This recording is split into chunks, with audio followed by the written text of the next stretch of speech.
நீங்க காலையில பல் துலக்கலைன்னா உங்க வாய்க்குள்ள என்ன நடக்குது தெரியுமா? உங்க வாயில இருக்கும் பாக்டீரியா எல்லாம் ஆர்மி மாதிரி இன்க்ரீஸ் ஆக ஆரம்பிக்கும். பற்கள் ஹெல்ப் கேட்க ஆரம்பிக்கும். தயவு செஞ்சு பிரஷ் பண்ணு, நாங்க டேமேஜ் ஆகிடுறோம். அப்புறம் இன்னொரு ப்ராப்ளம், மவுத் ஸ்மெல். அடுத்தவங்க எல்லாரும் டிஸ்டன்ஸ் மெயின்டைன் பண்ணுவாங்க. பாக்டீரியா அட்டாக் தொடர்ந்தா cavity, tooth pain, dentist visit ready.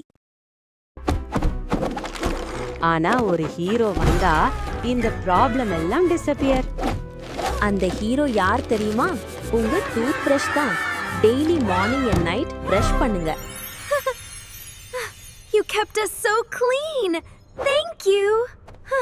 அதனால் ஃப்ரெண்ட்ஸ், ஒரு நாளுக்கு 2 தடவை பிரஷ் பண்ணுங்க. உங்க பற்கள் உங்களுக்கு தேங்க்ஸ் சொல்லும். இந்த வீடியோ யூஸ்ஃபுல்லா இருந்தா லைக் பண்ணுங்க. இன்னும் இப்படி இன்ட்ரெஸ்டிங் ஹெல்த் ஸ்டோரிஸ் தெரிஞ்சுக்கணும்னா நம்ம சேனலை சப்ஸ்கிரைப் பண்ணுங்க. பெல் ஐகானை பிரஸ் பண்ணுங்க.